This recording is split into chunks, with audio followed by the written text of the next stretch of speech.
thing, we can best transfer that thought to you by asking if you feel the slightest thought of falling while you stand in balance.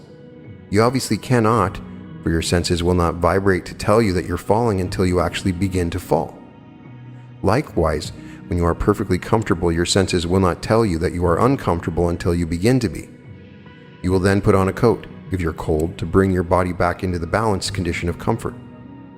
Illumination into the light of cosmic consciousness transports you immediately into the light of all-knowing of cause, which balances and controls all effect.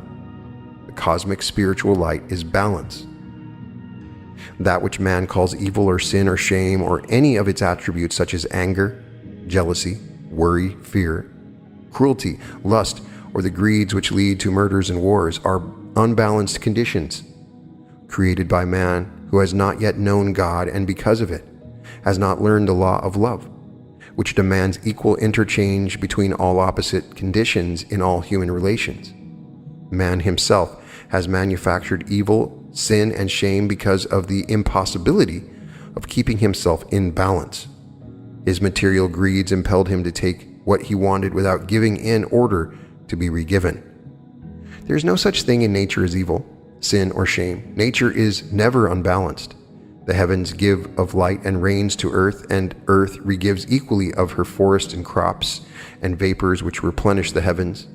Nature does not cheat, lie, or steal. It only gives and regives.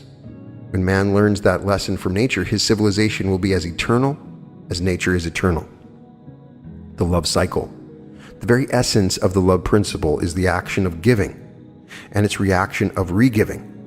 This action and reaction is expressed in every electric wave, every physical event of every living thing, and in the creation of every particle of matter.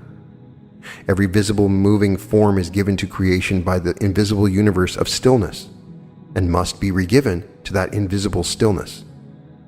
The seed gives all of itself to unfold into a tree. The tree regives all of itself to refold into its seed. The earth gives you your body, but you must regive it to the earth. Space gives you your breath, but you must regive all of it to space.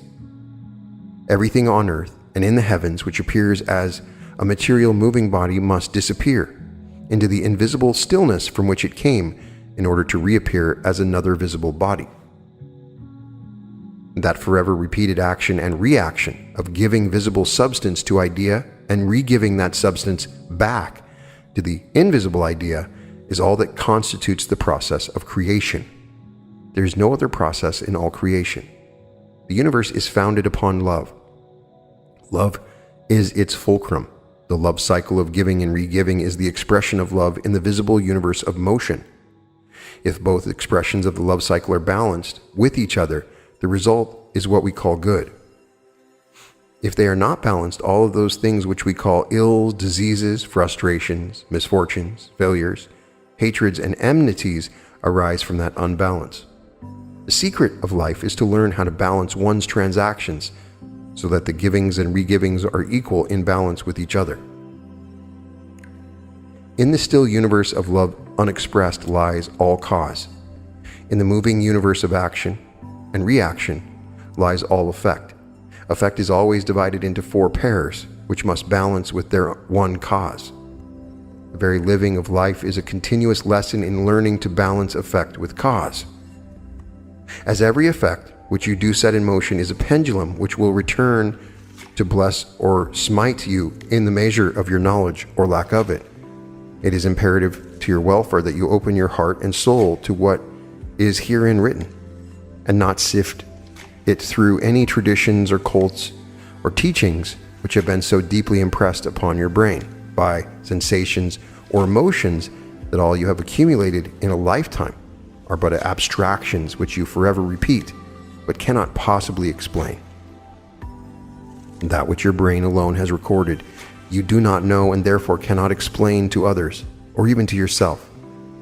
That which you know in your heart and is recorded within your soul remains with you throughout the ages and is reincarnated within the seed of you for adding to it life after life as you journey through the ages of your final goal of complete unity with the light of God which you are gradually knowing a little at a time as you walk and talk with God to know Him in you more and more day by day.